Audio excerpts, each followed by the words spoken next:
Hello all, I'm Abhilash.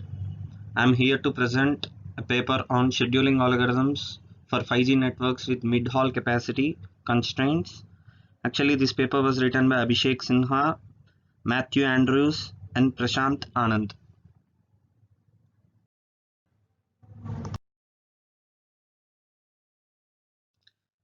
Coming to the architecture used in this paper, they have used a virtualized RAN architecture for 5G networks, where the remote units are connected to a central unit via mid-haul. To support high data rates, the mid-haul is realized with a passive optical network.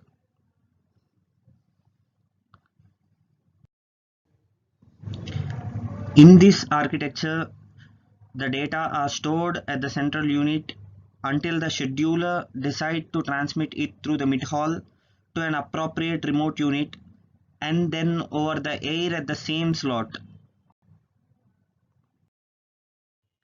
Basically, in this paper, we study an optimal scheduling problem that arises in this context. Basically, this problem has two key features. First, multiple cells must be scheduled simultaneously for efficient operation. And the second, the interplay between the time varying wireless interface rates and the fixed capacity of the PON, passive optical network, needs to be handled efficiently.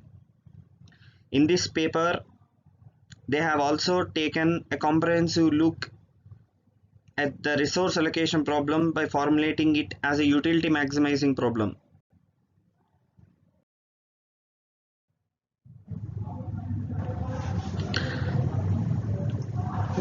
In this paper, we derive useful structural properties of the optimal allocation and utilize these results to design some of the techniques, resource allocation techniques such as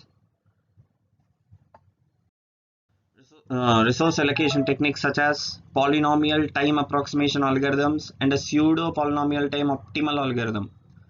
Finally, we numerically compare the performance of the proposed algorithms to a heuristics, which are the natural generalizations of the ubiquitous proportional FAIR algorithm.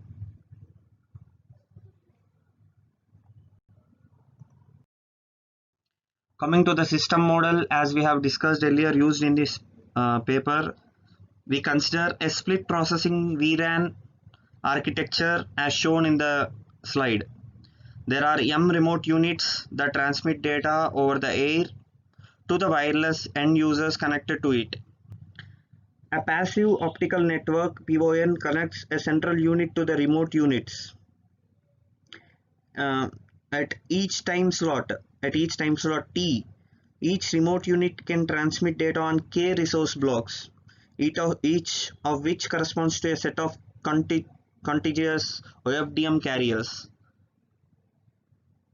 At every remote block can be assigned to at most one user at a time slot T. We assume that the entire remote user interference is negligible.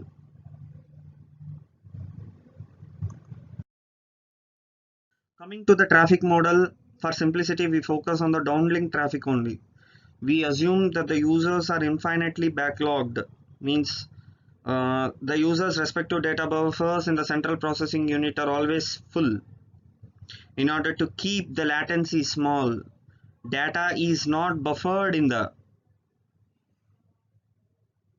data is not buffered, means it is not buffered in the remote units. Hence, all the scheduled data from the central unit must be delivered to the users through this PON optical fiber network and the wireless interface of the remote users at the same time slot T. All the scheduling decisions are assumed to be made by the CPU. These are all the assumptions that we are going to discuss in this paper. Coming to the decision variables and also the constraints used in this paper, we use the symbol I to index the remote user, the pair I comma j to index the jth user associated with the ith remote unit, denoted by remote unit suffix I, and k to index the remote blocks. Let C be the total capacity of the passive optical network mid-haul. and let Ci be the capacity of the optical fibers connecting the remote unit I, because the total capacity will be divided among the remote units.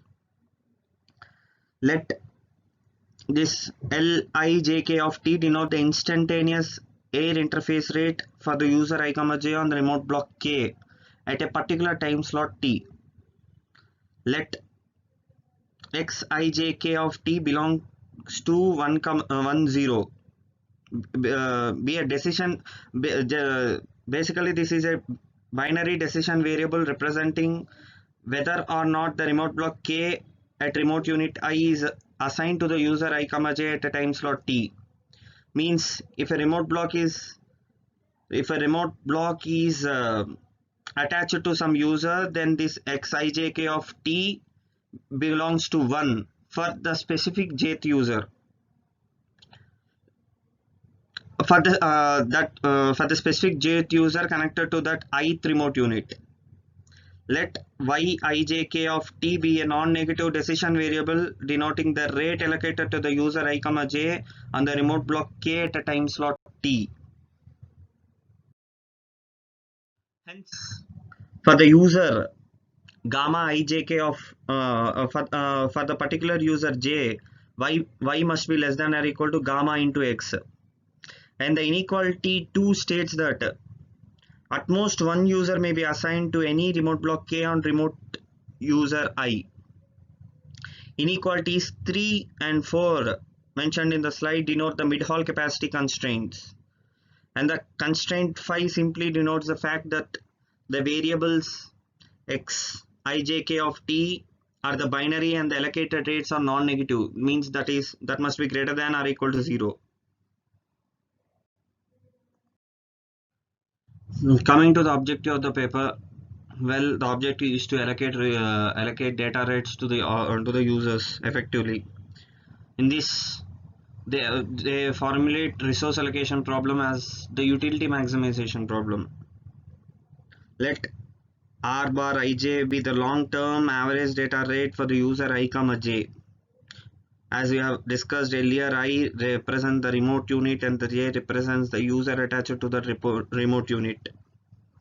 Rij is equal to limit t tends to infinity, limit inferior t tends to infinity 1 by t sigma t equal to 1 to t sigma k Yijk of t.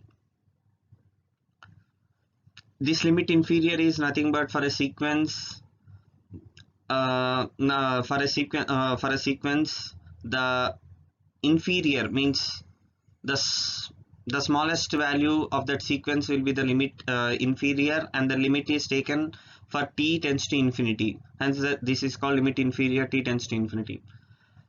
As we have mentioned that we are going to do it as a utility maximization problem, let we denote u with a strictly concave smooth utility function. Our objective is to find a scheduling policy that maximizes the sum utility of all the users, defined as u is equal to sigma I j u of Rij, and this is represented as sixth equation.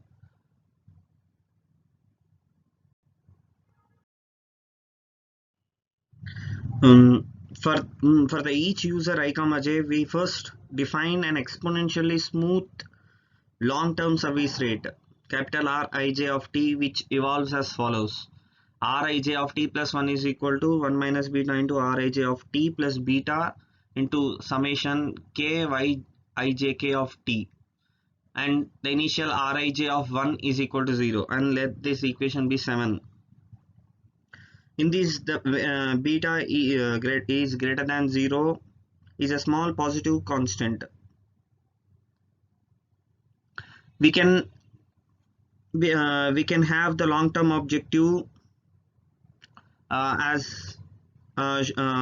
we can have the long-term objective as shown in the sixth equation as a utility maximization problem by maximizing, and this is possible by finding the instantaneous decision variables x of t, y of t at each slot t that solves the following problem, referred to as single shot. And this equation is as shown in the slide: max summation I comma j u dash of rij of t into summation k yijk of t, and maximum is to find the variables x of t and y of t subject to the constraints as shown in the previous slides, subject to the previous as shown in the previous slides 1 to 5. Hence, in the remaining paper, we therefore focus on the single shot problem for the slot T.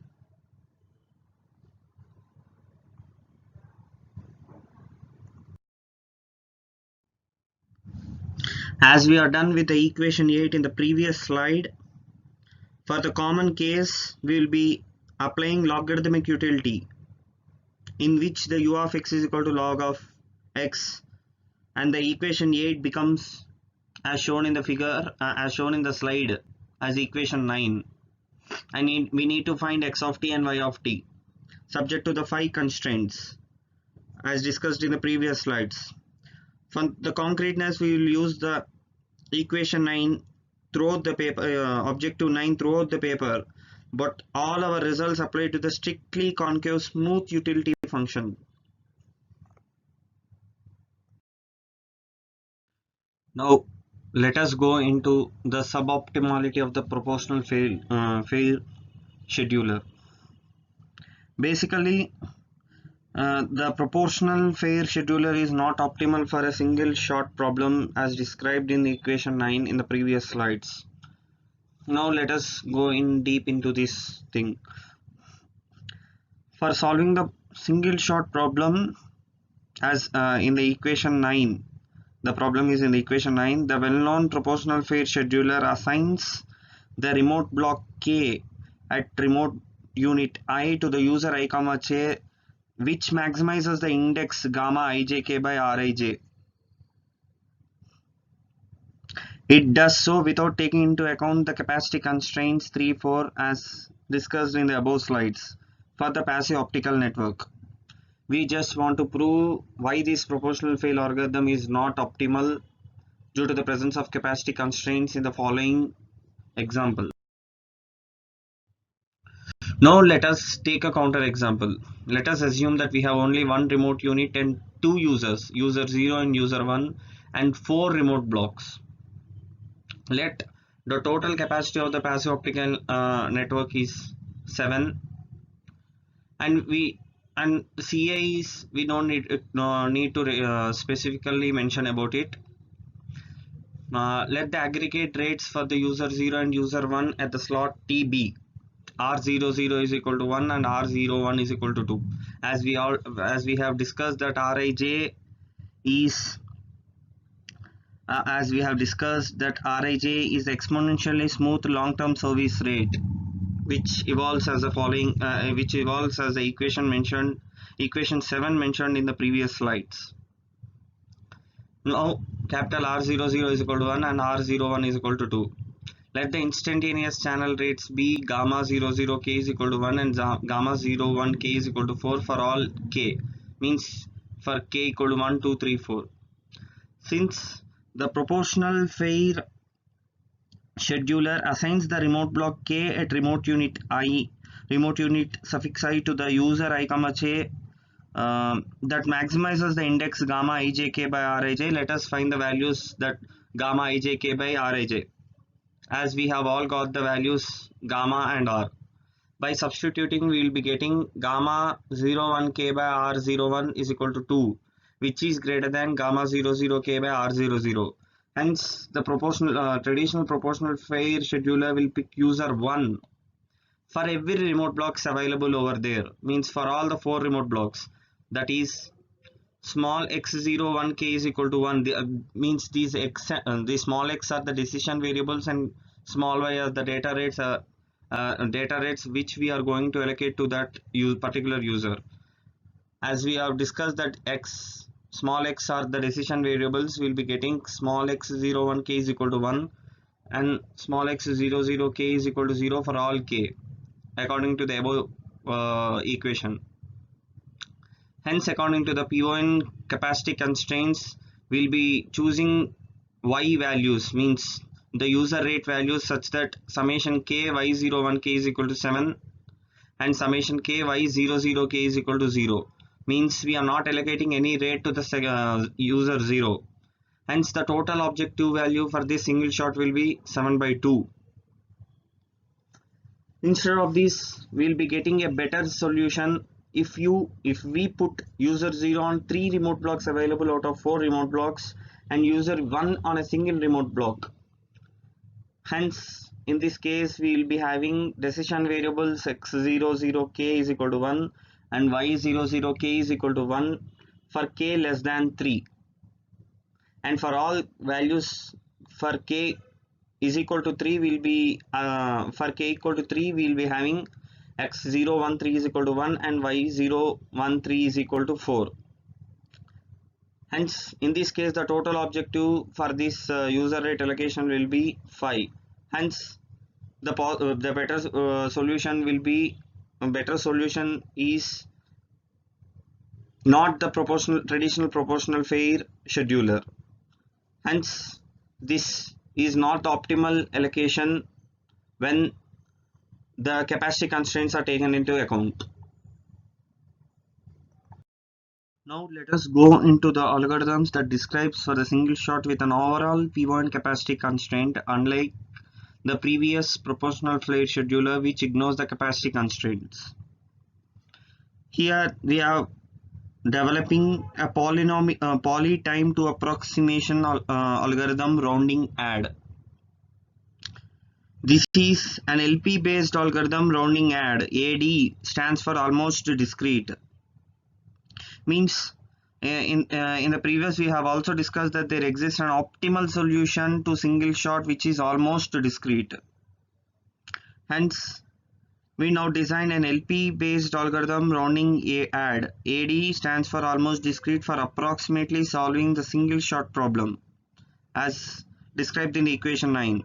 By substituting gamma jk into xjk to yjk and relaxing and making xjk to take any real number in the interval 0 to 1 as it is a decision variable, we obtain the following LP relaxation to the equation 9 in the previous slide we have discussed as maximum of summation over jk xjk into gamma jk by rj subject to the following constraints: summation j xjk less than or equal to 1 for all k, summation jk gamma jk into xjk less than or equal to c, and x greater than or equal to 0.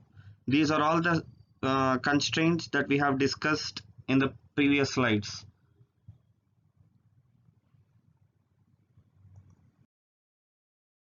Coming to the LP based to approximation algorithm for the single shot, this algorithm is in summary as shown in the slide.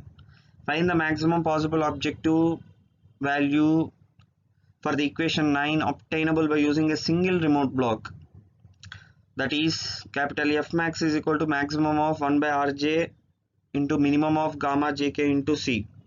Solve the linear program and let I be the objective value obtained by the standalone remote blocks and choose the solution corresponding to the maximum of I and F max.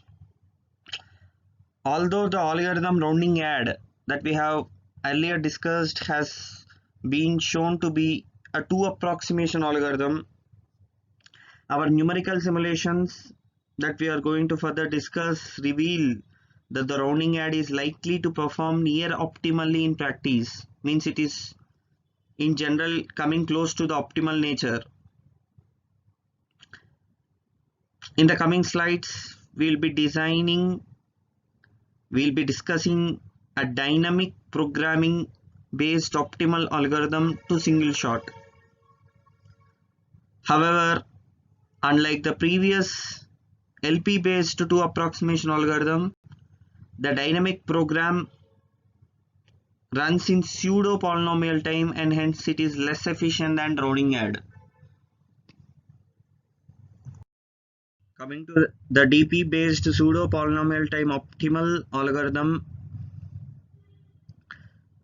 let us assume that we denote k to denote the total number of remote blocks and let v of m comma k denote the maximum objective value, that is as described in the equation 9, obtained by using only the first k remote blocks with an overall P1 capacity of m.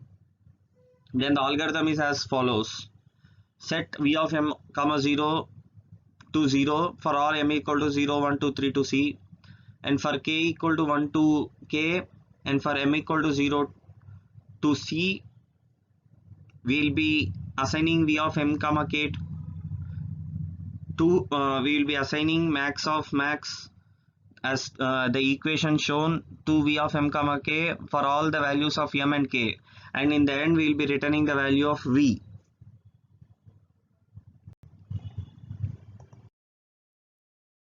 Coming to the heuristic algorithms, in this we are going to discuss two natural heuristics that provide a baseline for numerical comparison with our proposed optimal and approximate algorithm. Approximate algorithms means we have discussed LP based polynomial time to approximation algorithm and a DP based pseudo polynomial time optimal algorithm. We are going to compare these two with these two heuristic algorithms. And the first heuristic algorithm is the max yield algorithm. This is the simplest adaptation of the traditional proportional fail algorithm, so that it respects the capacity constraints, means it is going to take into the consideration the capacity constraints as we have discussed This algorithm works by going through the remote units and remote blocks in descending order of the index max of j gamma ijk by rij sequentially, and always picking the user j that maximizes the index gamma ijk by rij. At each step, the used and remaining capacity on the passive optical network is tracked, and the algorithm stops when the available capacity is exhausted. Basically, this works according to the equation max j gamma ijk by rij, and always picks the user j and allocates the user j to that remote block having the maximum index, as shown having the maximum index max gamma ijk by rij. And the second heuristic algorithm that we are going to discuss is max value. This algorithm works by going through the remote units and remote blocks in the descending order of the index gamma ijk by rij sequentially, and always picking the user that maximizes 1 by rij. Means for the user I comma j, it will allocate that remote block to that I comma j in which it maximizes 1 by rij.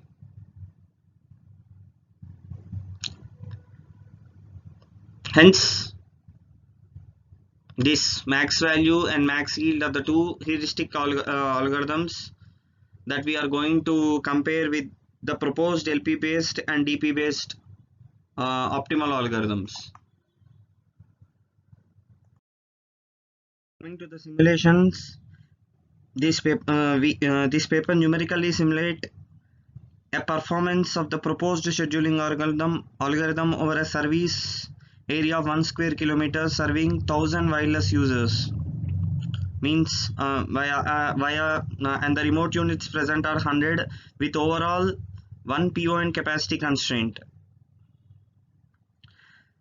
We experiment with two different types of middles, one with PON transport capacity of 1 gigabits per hour per second, and other with a PON capacity of 1000 gigabits per second.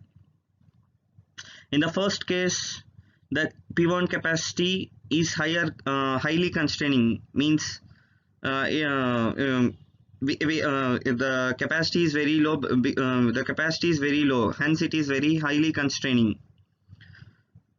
And in the later case, the P1 capacity is hardly constraining. The users and the remote units are assumed to be distributed over the service area according to the two-dimensional Poisson point process, and the wireless channel bandwidth assumed is 20 MHz, and all remote units have omnidirectional antennas with a transmit power of 20 dBm. As we are seeing in the figure 2 and 3, they show the single shot objective achieved by max yield, max value, and LP based polynomial optimal algorithm and the DP based polynomial optimal algorithm. For the case 1000 Gbps, the PON capacity, as we have discussed, is hardly constraining, and hence the max yield algorithm means the traditional proportional fail algorithm is optimal. In this case also we have seen that the max yield, max value, and LP and DP based approaches are also approaching optimal value. And on the other figure and the figure 3, where the PON capacity is 1 Gbps, a pure proportional failed approach would violate the PON capacity constraint, and hence as we can see perfectly in the graph, that max value is not an optimal or max yield and max values are not the optimal algorithms, as it violates the PON capacity. We can see from the figure 3 that DP and LP based algorithms perform better than the heuristics, means the max value and the max yield algorithms.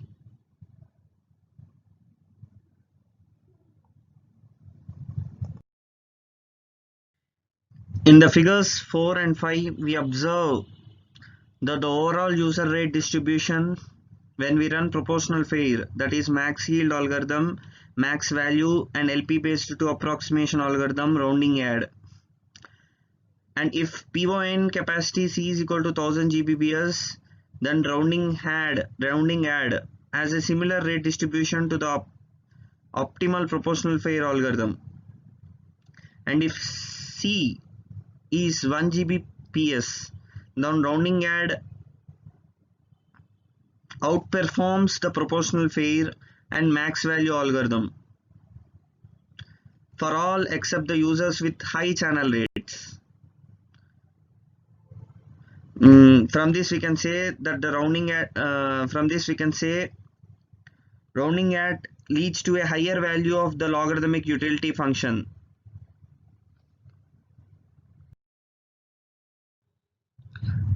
In this paper, overall, they have analyzed a scheduling problem that arises in the context of virtualized RAN architectures with a fixed capacity PON mid-haul. And these algorithms lead to different, and the proposed algorithms means LP based algorithm and the DP based polynomial to approximation algorithm lead to a different and more efficient scheduling than the usual proportional FAIR max yield algorithm when the PON mid-haul capacity is the bottleneck.